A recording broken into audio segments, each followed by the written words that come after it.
Bonjour à tous. Donc, bienvenue du coup à cette conférence. Merci de l'avoir choisie aussi. Donc là, on va essayer de séparer durant cette conférence, on va essayer de séparer les mythes autour du cloud et quelle est la réalité en fait à laquelle que toute entreprise va être confrontée en passant sur le cloud.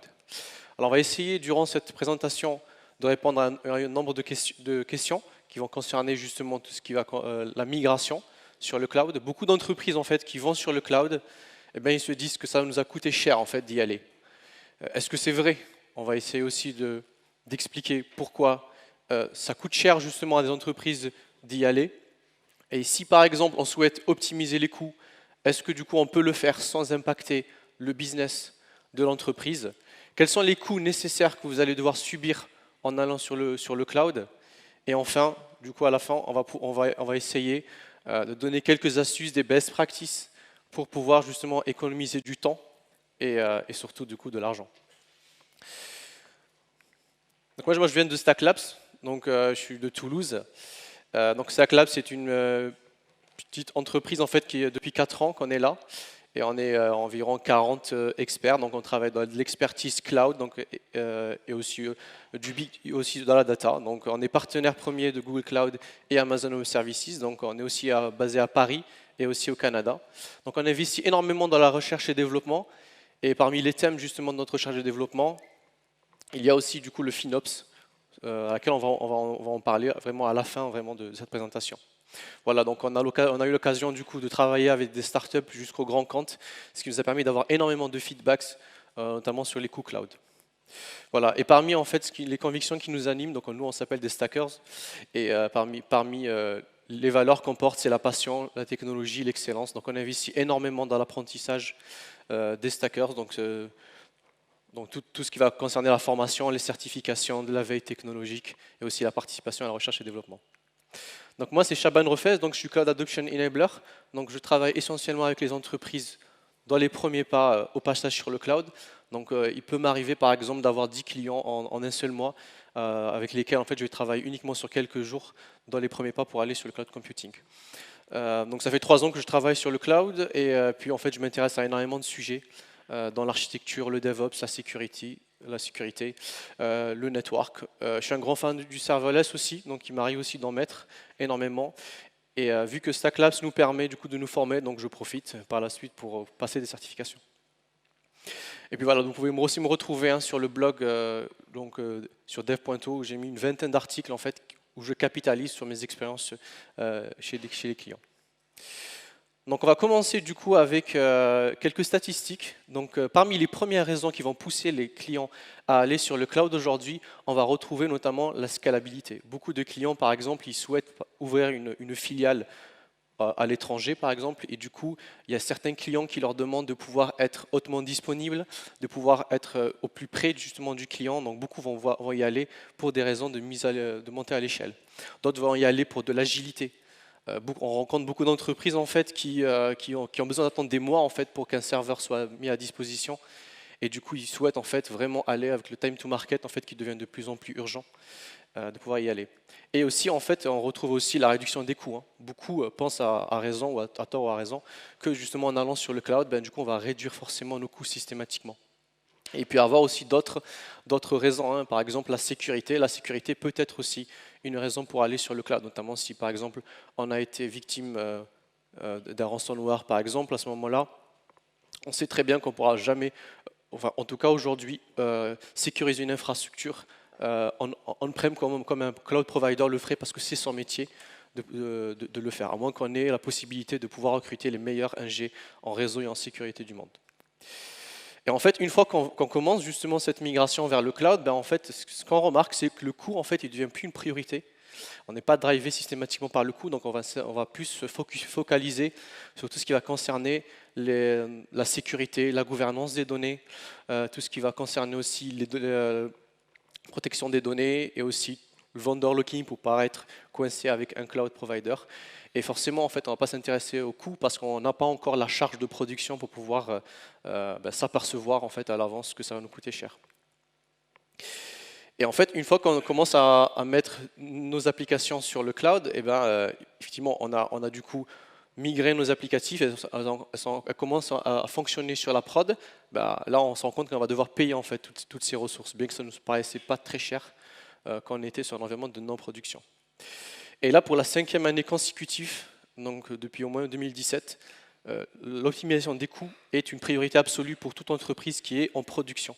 C'est-à-dire que là, en fait, nos applications fonctionnent, et par contre, elles nous coûtent très cher. C'est-à-dire, et là, du coup, on est obligé de faire des optimisations pour pouvoir justement payer nos factures et avoir un retour sur investissement. Mais la bonne nouvelle, par contre, c'est que du coup, les entreprises continuent à aller sur le cloud, donc à déplacer des workloads. Et il y a énormément d'autres initiatives des entreprises une fois qu'on est sur le cloud. Alors, qu'est-ce qui se passe en fait? Pourquoi justement des entreprises qui vont sur le cloud, qu'est-ce qui en fait fait que du coup le cloud peut coûter cher en fait?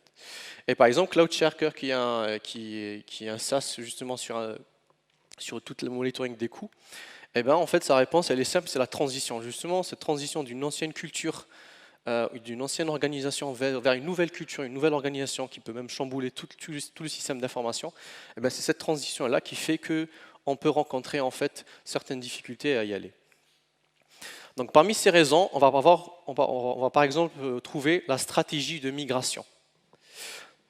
Quel est le type en fait, quel est le niveau de migration que vous avez effectué? Est-ce que vous avez du coup choisi de faire un lift and shift? À ce moment-là, ça veut dire que vous avez déplacé tel quel votre charge de travail, donc vos applicatifs sur le cloud. Et ça arrive généralement lorsqu'on a besoin, par exemple, un besoin urgent de déplacer pour répondre à un besoin client. Ou par exemple, on a été victime d'une attaque, à ce moment-là, on va essayer de déplacer nos ressources très rapidement. D'autres vont y aller plutôt plus lentement, ils vont essayer de faire un replatforming, par exemple, ils ont des applications Docker, à ce moment-là, ils vont les replatformer dans du Kubernetes ou avoir des bases de données MySQL ou PostgreSQL ou tout autre type de base de données et du coup utiliser un service managé pour faire un replatforming. Et le cas le plus rare, c'est ceux en fait qui démarrent directement, en fait, qui font complètement un refactoring, donc ils abandonnent tout ce qu'ils avaient sur l'ancien environnement, ils repartent de zéro, mais c'est un cas très très rare aujourd'hui. Donc ce qu'on peut retrouver en fait, c'est que forcément l'effort qu'on va mettre pour pouvoir aller selon la stratégie ne va pas être la même entre les différents types de stratégies de migration. Donc ce qu'on remarque, c'est que en fait, si on va en lift and shift, on n'aura pas beaucoup de possibilités de pouvoir optimiser parce qu'il faut savoir, lorsque vous déplacez des applications et toutes vos données en fait sur le cloud, vous déplacez aussi la dette technique. Quand vous déplacez ça, et du coup, qui dit problème de performance potentiel, du coup, ça impacte sur les coûts. Et en fait, ce qu'on voit, c'est que le fait d'attendre, de temporiser et de choisir un replatforming, ça vous permet déjà d'avoir l'opportunité d'optimiser vos applicatifs, bien que bien sûr il faille plus de temps de pouvoir le faire. Et bien sûr, l'idéal aussi, c'est de pouvoir en fait faire du architecting. Ça veut dire là, littéralement, par exemple, vous êtes sur un monolithe et à ce moment-là, vous découpez votre monolithe en microservices. Donc, par exemple, du coup, pour être compatible avec du serverless. Et du coup, par la suite, ça va vous prendre forcément beaucoup de temps. Et ensuite, du coup, on a la possibilité, par contre, de pouvoir optimiser. En général, ce qui se passe, la partie re-architect va se produire vraiment une fois qu'on est sur le cloud. Voilà, on a livré en production, tout fonctionne comme ça a fonctionné sur notre environnement privé. Donc, du coup, on a atteint nos objectifs. Et là, ensuite, on fait du coup un re-architecting qui sera doux, quoi. Et puis il y a le Cloud Adoption Framework. Le Cloud Adoption Framework, les entreprises, quand je leur parle, je leur dis par exemple, vous avez migré par exemple sur Google Cloud, sur Amazon Web Services, est-ce que vous avez lu le document, le Cloud Adoption Framework? Donc le Cloud Adoption Framework, c'est un document justement qui est fourni par notamment les 3 leaders américains.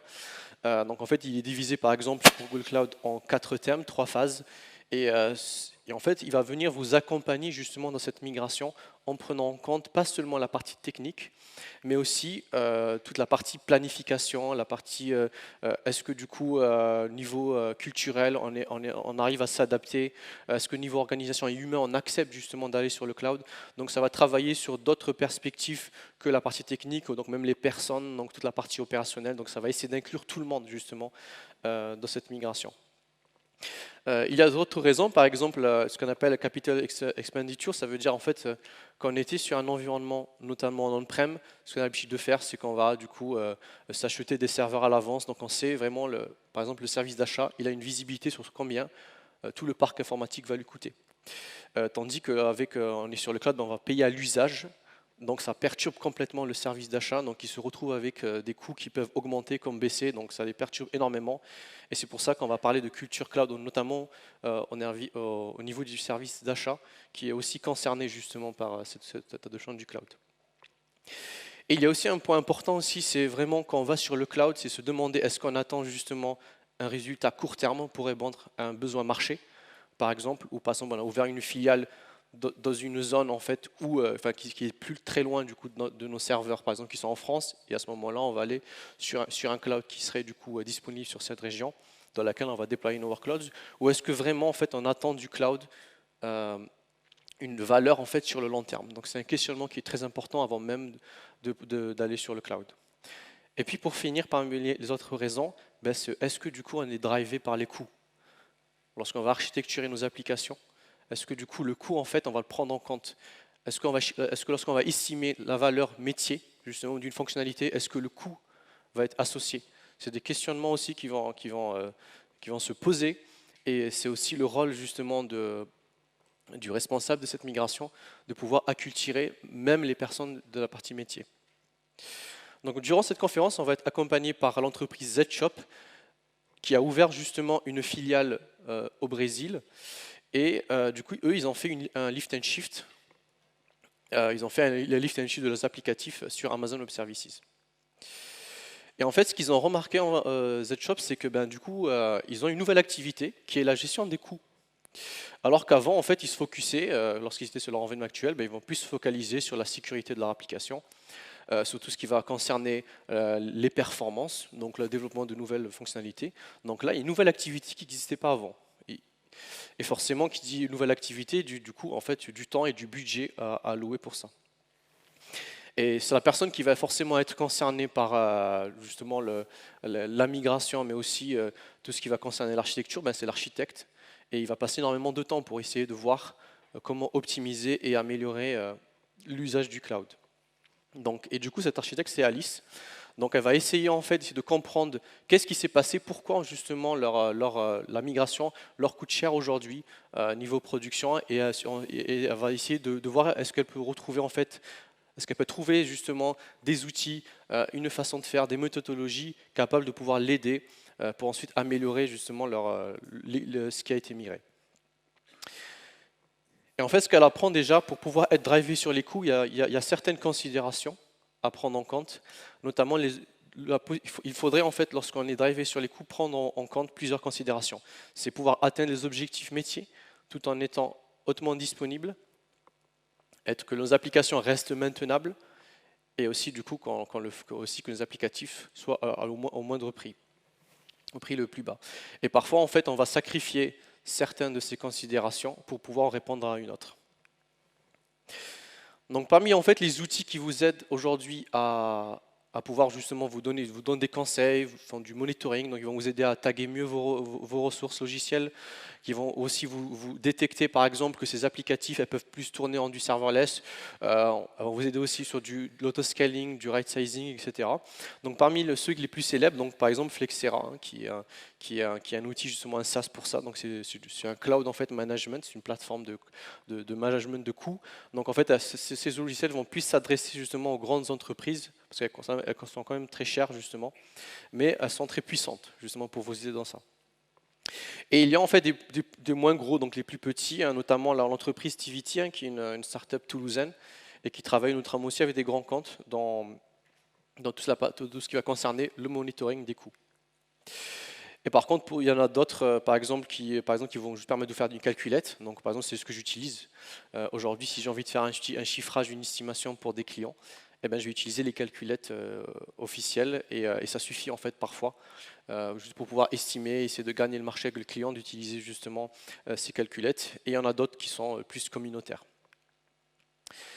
Et puis vous pouvez aussi retrouver, notamment sur le Cloud Guru, parce que je suis abonné, c'est pour ça que je les affiche ici.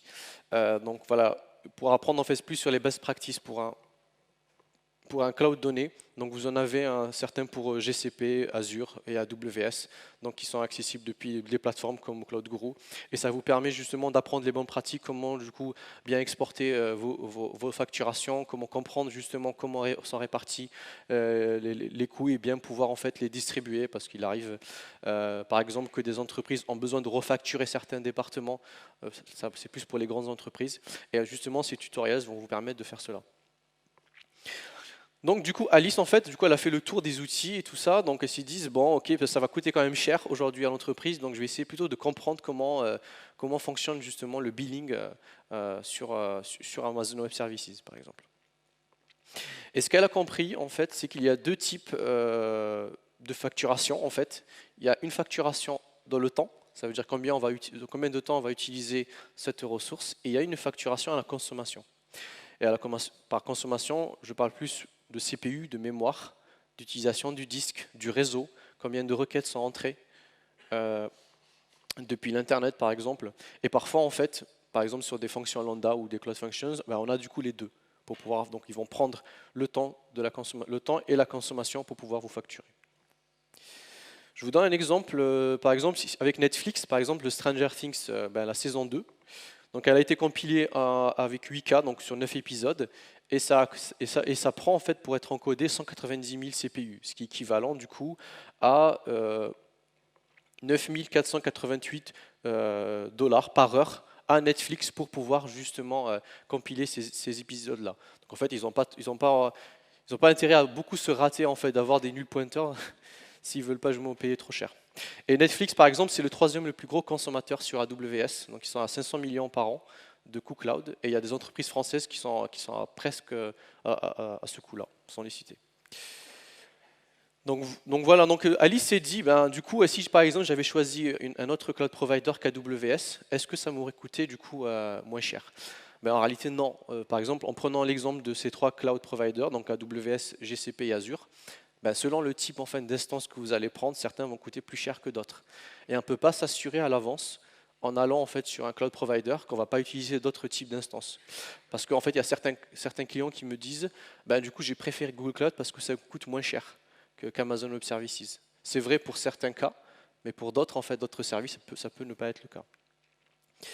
Et c'est la même chose à côté, si par exemple on veut réserver des instances sur une année, pour avoir et bénéficier d'un discount, donc d'une remise, ben pareil, donc selon en fait ce que vous allez choisir comme type de ressources, ben, du coup le coût va être différent.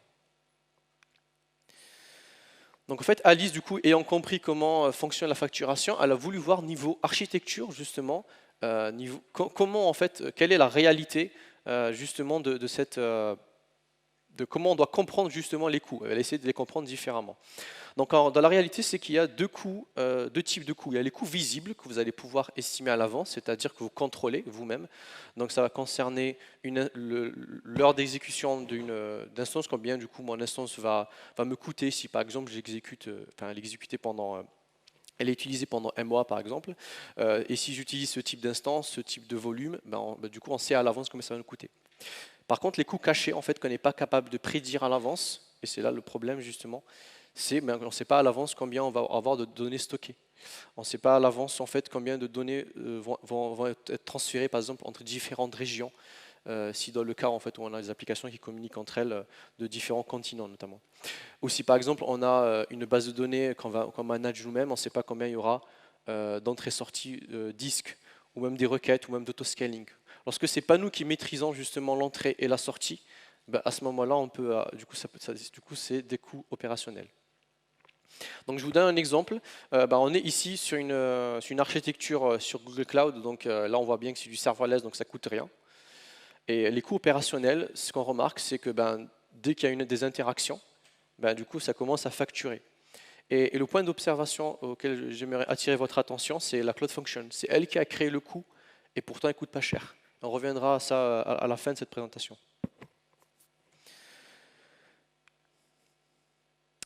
Du coup, en fait, elle a essayé Alice, ce qu'elle a fait, elle a essayé de se trouver en fait une catégorisation. Et ce qu'elle a remarqué, c'est qu'il y a plusieurs types justement de clients selon en fait leur usage du cloud. Il y a certains il y a certains utilisateurs justement du cloud dont leur métier va se baser par exemple sur les images satellites ou sur par exemple la collecte de logs pour X raisons, ou par exemple tout leur métier va se focaliser sur leur data lake. À ce moment-là, ben, en fait, ils verront leur facture énormément se focaliser sur la partie storage, sur les services de storage.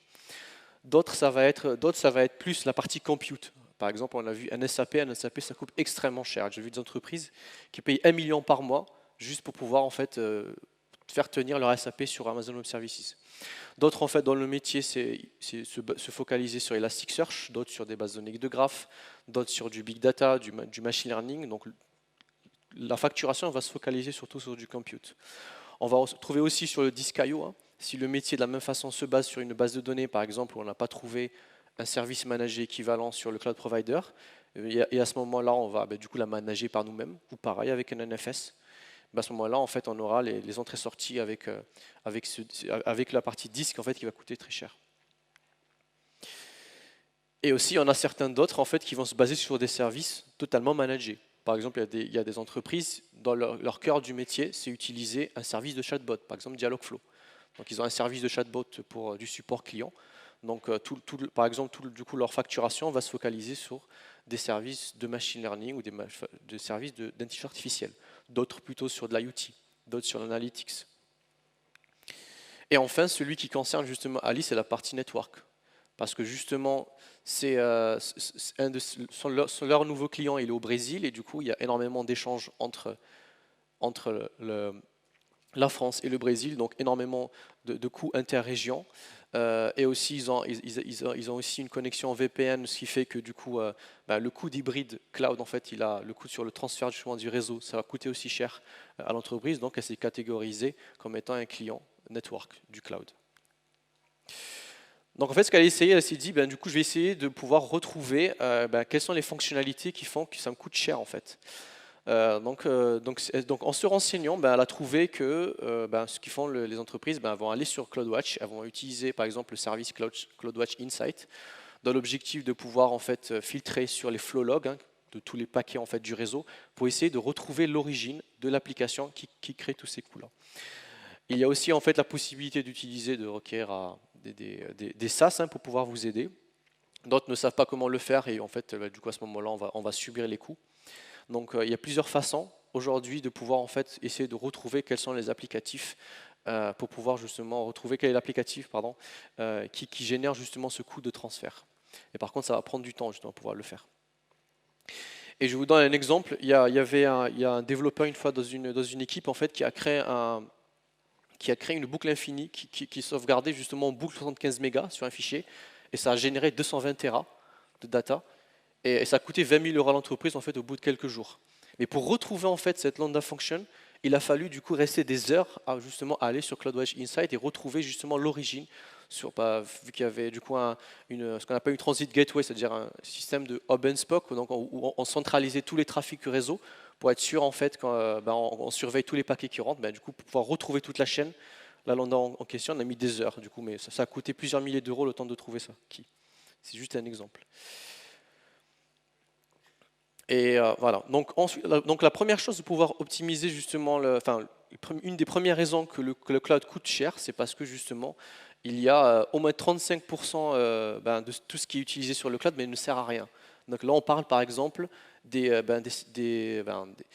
ressources qu'on a créées sur un environnement de non-production et qui est toujours là, qui est toujours allumé, mais que les développeurs ne pensent pas ou ne savent pas en fait que ça leur coûte parce qu'il y a certains développeurs, ils n'ont pas accès à la facturation, ils ne savent même pas en fait que ce qu'ils ont créé en fait leur coûte cher du coup à l'entreprise.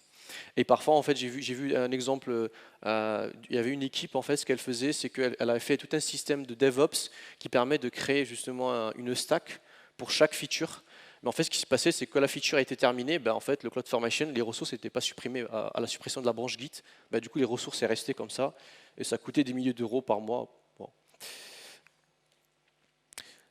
Donc voilà. Donc dans cet exemple-là, en fait, qu'est-ce qui manque par rapport à ce que je vous ai parlé maintenant, c'est vraiment la culture justement au sein de l'entreprise.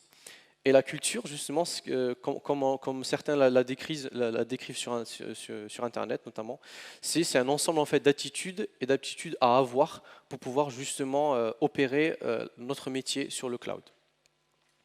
Donc ça ne va pas concerner uniquement l'architecte qui doit aussi optimiser les coûts, mais aussi l'équipe de développement hein, qui a besoin justement de savoir en fait qu'est-ce qui coûte justement ce code. On a besoin d'avoir accès au billing parce qu'il y a certaines entreprises qui ont une certaine politique d'organisation où ils vont pas donner un accès à la facturation. Et à ce moment-là, en fait, les développeurs n'ont aucune idée que tout ce qu'ils ont déployé, ça coûte cher. Et en fait, le fait d'avoir la facturation, ça va leur permettre notamment de s'acculturer pour pouvoir bien architecturer les coûts dans l'objectif de pouvoir les optimiser. Il y a aussi l'équipe de finance en fait qui doit aussi avoir accès au report. Elle a besoin aussi d'avoir des outils pour pouvoir l'aider à faire la recherche et d'éviter justement qu'il y ait des surcoûts budgétaires. Hein, qu'à un moment elles disent ok, ça nous coûte très cher, on ne pourra pas tenir l'année, donc faites attention, il faut pouvoir optimiser. L'équipe opérationnelle aussi. L'équipe opérationnelle ne fait pas de métier, mais elle a besoin de déployer des outils. Par exemple, des outils DevOps, des outils de sécurité, pour pouvoir bien surveiller le réseau, surveiller les applicatifs, le comportement des applications avec l'Internet. Donc il y a un ensemble aussi d'outils qui vont être installés, et aussi l'équipe opérationnelle doit aussi être consciente de ça. Il y a l'équipe de développement. Forcément, en fait, quand on va déployer on va déployer une fonctionnalité, il faudrait aussi que l'équipe de métier puisse calculer le retour sur investissement. Parce qu'en fait, ça va coûter sur le cloud. Donc, il faudrait aussi que l'équipe métier puisse en fait voir en fait quel est le retour d'investissement sur ça. Et forcément aussi le CEO. Donc, toute la partie exécutive, elle doit aussi être en connaissance de tous les enjeux qu'il y a à être sur un cloud et les coûts qui seront associés pour l'aider à l'organisation et à l'investissement pour pouvoir en fait, par exemple, déployer migrer d'autres applicatifs sur le cloud.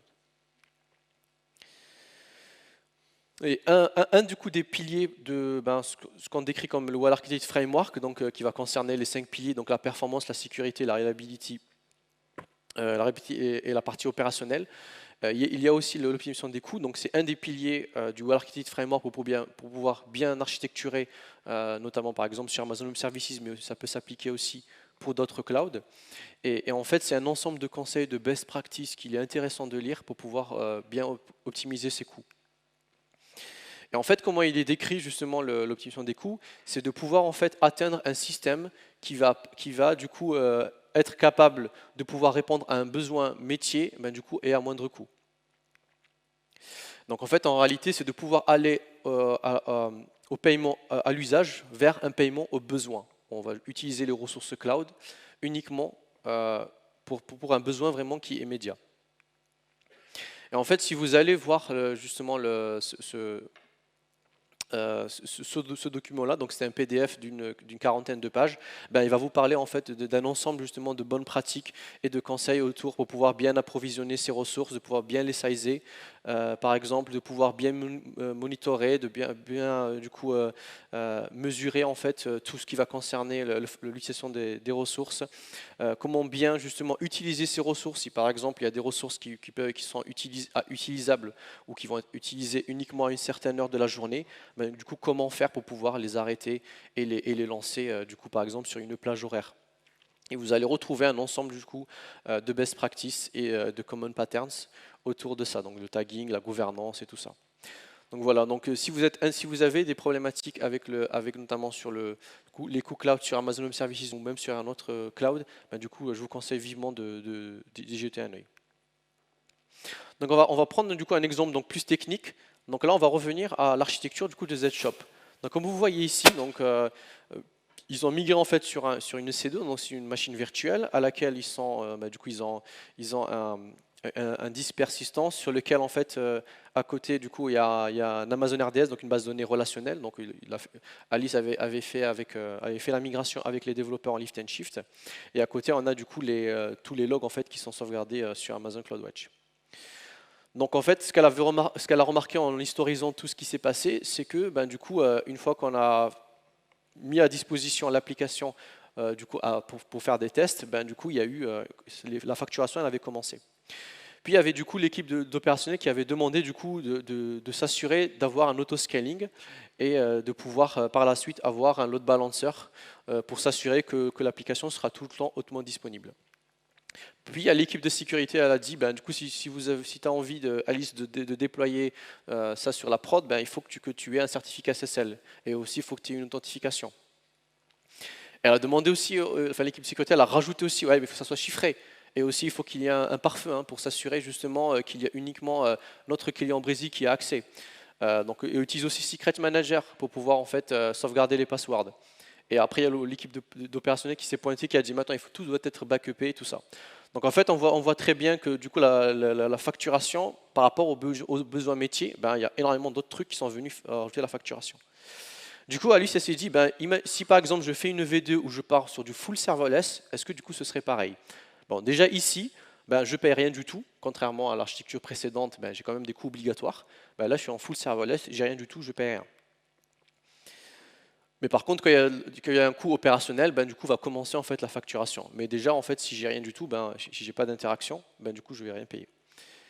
Et bien après, en fait, après discussion avec l'équipe opérationnelle et la sécurité, ben, on a retrouvé en fait les mêmes services qui vont être ajoutés sur la sécurité, sur de l'opérationnel, sur du DevOps, sur du network. Et c'est ce qu'on appelle en fait le mythe de la réalité. En fait, le mythe, c'est quand des fois, en fait, par exemple, il y a l'équipe métier qui va se réunir avec l'équipe de développement. Ben, en fait, quand ils vont faire l'estimation, ils vont se focaliser sur ce mythe-là, justement, qu'il n'y a que l'applicatif, justement, sur lequel, en fait, le coût va se concentrer. Mais dans la réalité, lorsqu'on va arriver sur la partie déploiement, donc plus, en fait, vers la production, ben, on va remarquer qu'il y a certains enjeux à côté qu'il faut prendre en compte.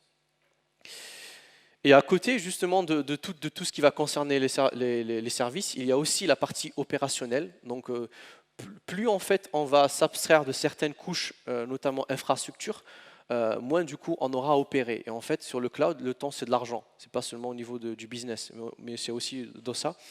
Donc en fait, par exemple, il y a Amazon Web Services, notamment au Red Show là, de 2019. Et ben, du coup, là, par exemple, ils présentent comment du coup, les tâches qu'on a, plus du coup on monte vers de l'abstraction, par exemple vers du functional service, moins du coup on aura de services à gérer et du coup on va pouvoir se focaliser sur la partie métier. Et la même chose du coup avec Google Cloud. Il est important en fait quand on est sur un cloud provider de déléguer un maximum de choses au cloud provider, sans forcément bien sûr rester bloqué avec lui. Parce qu'en fait l'objectif d'une entreprise c'est de gagner de l'argent. Et en fait elle va gagner de l'argent uniquement avec sa partie métier. Donc la partie en fait tout ce qui va concerner non métier, la déléguer au maximum au cloud. Et c'est ça en fait le gain du cloud. C'est vraiment la partie où en fait on va gagner du temps. Donc à côté, donc, ce que je voulais dire par rapport à tout ce que je viens de dire, c'est vraiment, il y a des coûts aujourd'hui pour des raisons de compliance, des raisons de sécurité. Il y aura certains coûts en fait qu'on va devoir subir. On n'aura pas le choix pour des raisons de sécurité, notamment. Donc tout ça va concerner tout ce qui est l'audit, les pare-feux, le chiffrement pour répondre à certaines exigences. Donc en fait, il y a un ensemble de services justement qui vous sont offerts par les cloud providers. Il ne faut pas hésiter du coup à les utiliser et bien sûr du coup bien les utiliser. Donc voilà, donc comme l'a dit Guillaume d'ailleurs qui est là, qui est speaker aussi. Donc si vous voulez vous éviter par exemple d'avoir à perdre justement une clé de compte de service par exemple sur GCP et que ça vous coûte du coup 600 000 € parce que justement vous n'avez pas mis la sécurité nécessaire pour pouvoir surveiller vos clés, à ce moment-là du coup il vaut mieux du coup aller sur ces outils-là. Et pareil pour le disaster recovery, donc vous avez besoin de créer des backups, de faire des snapshots, de répliquer en fait vos données pour être hautement disponibles. Et pour ça aussi, il y a des services qui sont managés qui vous permettent d'aller comme ça. Et en fait, il y a aussi quelque chose qui est important. En fait, et je vois des clients en fait qui sortent, par exemple, de certains cloud providers pour pouvoir aller sur d'autres, pensant en fait que si on va sur Amazon, si on va sur Google ou on va sur Azure, ben, en fait, j'aurai pas de panne. Même si, par exemple, une zone tombe, ben, les backups, ça ne va pas me toucher. Ben, en fait, même comme ça, même si, quel que soit le cloud provider que vous aurez choisi, si toutes vos données sont sur une seule zone, si la zone tombe, bah, du coup vous perdrez tout en fait. En tout cas, vous aurez la même chose que ce qui s'est passé chez les clients justement d'OVH qui pensaient qu'en ayant justement en n'ayant pas payé justement toute la partie sauvegarde et si par exemple ils étaient sur notre cloud provider, ils n'auraient pas été touchés. Ben, c'est faux. En tous les cas, il faut tout le temps en fait avoir ces backups, quel que soit justement le cloud provider. Il y a aussi en fait des outils sur la partie DevOps. On aura besoin d'améliorer la partie déploiement, la partie de livraison pour gagner du temps et s'assurer justement d'avoir des environnements pérennes. Et c'est important justement de pouvoir les utiliser. Et ça va être un coût, mais qui sera un coût qui va vous faire gagner du temps. Il y a malheureusement bien sûr les coûts qu'on ne peut pas prédire. Donc ça va concerner toute la partie réseau. donc les transferts cross-région, les transferts entre les comptes, entre les plateformes qui peuvent arriver, notamment lorsqu'on a énormément, enfin ça va plus s'appliquer aux grandes entreprises qui ont énormément de départements, qui sont à travers le monde, qui ont besoin de communiquer entre eux, et à ce moment-là, du coup, on peut avoir des coûts faramineux qui peuvent arriver.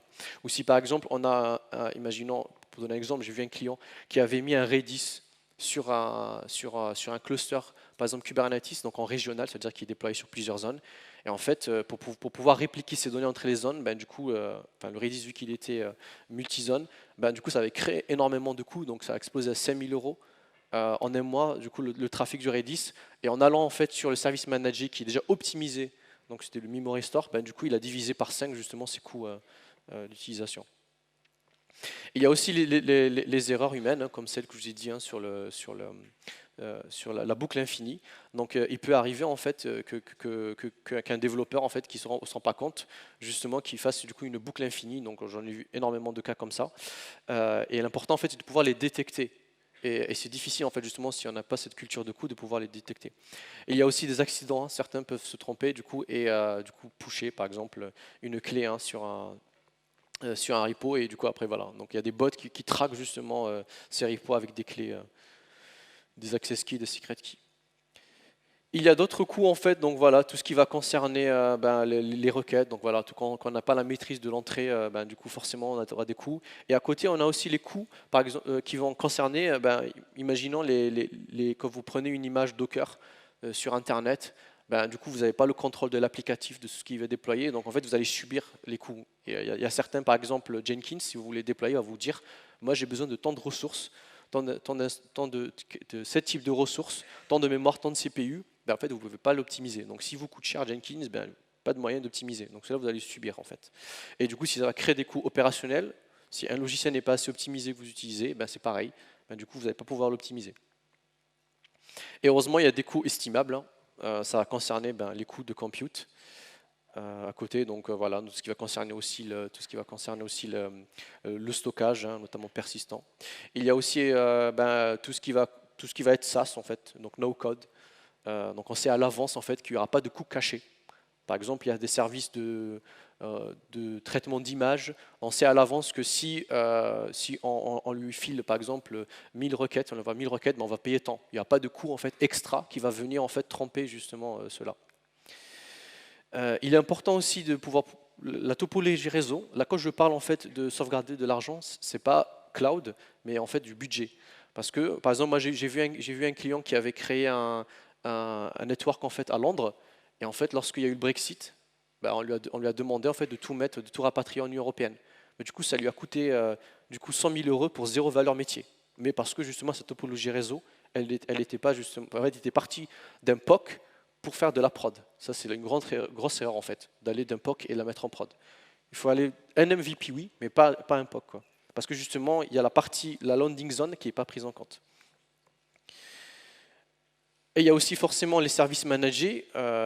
J'ai vu des clients par exemple qui partent et se disent moi je connais Kubernetes, je sais l'opérer, je n'ai pas besoin de services managés, je vais le faire directement sur des instances. Et à ce moment-là, forcément vous ne pouvez pas optimiser mieux que le cloud provider lui-même qui est certifié justement sur CNCF. Et du coup là, en fait, le mieux c'est de pouvoir utiliser ces services managés plutôt que d'essayer de l'opérer par soi-même. Surtout qu'en fait que les personnes qui opèrent ça, ils peuvent partir à n'importe quel moment.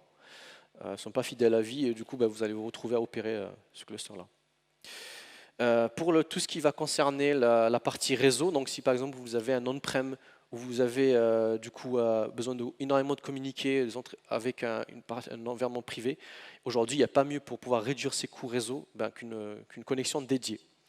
Donc il y a même Scaleway en fait qui propose justement ce service-là parce qu'elle a vu vraiment tout l'intérêt dans ça. L'architecture de votre applicatif va aussi forcément impacter hein, sur les coûts. Hein. Forcément, si vous avez une application monolithe qui tourne sur une machine virtuelle, c'est difficile de savoir, en fait, à moins de rajouter énormément de métriques et d'agents et d'applications, pouvoir savoir en fait, votre application combien elle consomme. Tandis que là, en fait, en ayant vraiment une séparation, une aération au maximum, par exemple en microservices ou en fonction, à ce moment-là, on peut très bien isoler les ressources, pouvoir bien les estimer et pouvoir en fait, les couper, les améliorer, les optimiser. Il y a aussi le CDN, hein, forcément si par exemple quand on a un CDN, ça nous évite par exemple de retraiter la même image la reprocesser, du coup ça pourrait causer du coup un auto-scaling pour traiter l'image, alors qu'un CDN, en fait, on peut sauvegarder du coup cette image directement. Et ça va vous aider aussi en cas d'attaque, de pouvoir, attaque d'init service, de pouvoir absorber cette charge. Et il y a bien sûr le cas classique, hein, c'est le life cycle des storage. Hein, lorsque vous savez qu'il y avait des ressources qui ne vont, pas être utilisées, par exemple des backups qui ne vont pas être utilisés pendant un certain temps, les déplacer vers un type de stockage qui va vous coûter du coup moins cher. Il y a certains stockages qui vont complètement vous réduire à 90%. Et du coup, on retrouve, donc, par exemple, il y avait un client qui avait toutes ces images satellites, donc des pétabytes de données qui étaient en fait sur le stockage standard. Et en fait, il y avait leurs images, en fait, elles n'étaient pas en fait consultées durant des mois, quoi. Et là, après, on leur a mis l'optimisation pour les mettre sur du Glacier, donc, ou même le Glacier DB Archive. Du coup, ça réduit les coûts en fait au moins de plus de 50%. Il y a aussi le discount, donc lorsque vous avez la possibilité de pouvoir les utiliser, si vous savez que vous allez rester sur une machine virtuelle, ou si vous savez par exemple que ces machines virtuelles, du coup vous n'allez pas pouvoir les déplacer parce qu'elles ne sont pas déplaçables sur un container, ou même si vous utilisez un service qui se base sur des machines virtuelles, du coup toute la partie discount, n'hésitez pas à essayer d'en bénéficier, de vous abonner sur ça. La partie aussi qui va concerner l'infrastructure as code, c'est très important la partie infrastructure as code. C'est pas seulement en fait pour pouvoir être homogène, pour avoir des environnements homogènes, mais aussi avoir la possibilité de pouvoir tracer en fait qu'est-ce qui a été créé et de pouvoir en fait retrouver, notamment en ayant du coup un guide comme étant une source de confiance, de pouvoir retrouver qu'est-ce qui a été créé, qu'est-ce qui a été modifié, qu'est-ce qui a été configuré. Et vu que le temps est de l'argent, justement, ça vous économise énormément de temps. En conclusion, du coup, moi, tout ce qui va concerner tout ce qui est l'applicatif métier, je vous conseille d'y aller, si vous faites du from scratch, d'aller systématiquement vers du serverless. Ne cherchez pas à essayer, même si vous connaissez très bien, vous savez très bien utiliser Kubernetes, j'en doute pas, mais essayez d'aller au maximum vers du serverless et pour aller très vite et répondre, pour pouvoir en fait agrandir votre entreprise. Et si par exemple votre applicatif ne fonctionne pas, par exemple imaginons que vous êtes sur du PHP et du coup c'est pas supporté par du serveur, là à ce moment-là vous pouvez aller, vous n'avez pas le choix, du coup puis sur du PaaS. Et pour tout ce qui est outillage, donc tout ce qui est pas métier, du coup il y a un ensemble de services managés, ne pas du tout hésiter à y aller et essayer de les utiliser, hein, notamment tout ce qui est registry de container. Si vous voulez faire des ETL, évitez de devoir par exemple installer un Airflow par vous-même, n'hésitez pas à l'utiliser. Et pareil, si vous ne trouvez pas un service managé, vous avez les services de conteneurs, mais l'avantage surtout avec ça, c'est qu'on n'a pas à gérer du coup l'infrastructure à côté. Donc voilà pour la fin du coup. Si vous vous rappelez en fait le coût obligatoire que je vous avais montré, et ici on avait le coût opérationnel. Donc comme j'avais attiré votre attention sur les cloud functions, donc c'est elles qui créent le métier. Donc les cloud functions, imaginons qu'un product owner a demandé aux développeurs de pouvoir développer cette feature. Donc supposons qu'on a appliqué les bonnes pratiques en utilisant des fonctions serverless, qu'une cloud function elle a un seul rôle et quand elle fait un rôle, elle le fait bien, elle est censée le faire bien. Du coup, dans la réalité, si on avait la possibilité aujourd'hui, ça n'existe pas. Aujourd'hui, ça n'existe pas, ce cas-là n'existe pas. De pouvoir en fait plutôt de dire, celui qui a créé le coût, j'ai envie de savoir en fait combien il me coûte. Par exemple ici, j'ai vu certains clients qui me disaient, en fait moi j'ai envie d'abandonner l'utilisation de BigQuery parce qu'il me coûte très cher. En fait, il ne remarque pas en fait sa cloud function, elle n'est pas du tout, celui qui a créé le coût, du coup elle n'est pas du tout optimisée. Par exemple, il avait pris 3 gigas de RAM pour tous ces cloud functions. En fait, déjà, en fait, quand on voit que toutes les cloud functions qui sont utilisées elles nécessitent énormément de mémoire, peut-être en fait que les cloud functions ne sont pas faits pour ça, en fait, pour votre cas de métier. Donc voilà, donc si on avait la possibilité d'avoir justement cette vue, on serait capable, par exemple, de dire au product owner, attention, en fait, ta fonctionnalité, elle nous coûte très cher pour pas trop de valeur métier. Voilà, donc si ça vous intéresse justement d'en savoir plus sur ce concept-là, donc le métier crée le coût, le réseau le propage. J'avais écrit un article sur LinkedIn, qui est en français d'ailleurs. Et voilà, si ça vous intéresse, vous pouvez aller n'hésitez pas du coup à revenir vers moi sur LinkedIn si ça vous intéresse comme sujet. Voilà, et surtout pour ne pas oublier, surtout si vous voulez être complètement vendor lock-in en fait, et que vous ne voulez pas vous priver du cloud, n'essayez pas d'être agnostique à 100%, quoi. Essayez d'utiliser pour la partie métier, vous pouvez faire ce que vous voulez et en essayant d'éviter le vendor lock-in, mais tout ce qui est la partie outillage, moi je vous encourage vraiment à utiliser Service Manager au maximum. Voilà, je vous remercie. Et puis du coup, vous avez aussi la présentation en format article qui sera du coup qui est plus détaillée que cette présentation. Merci aussi pour votre écoute.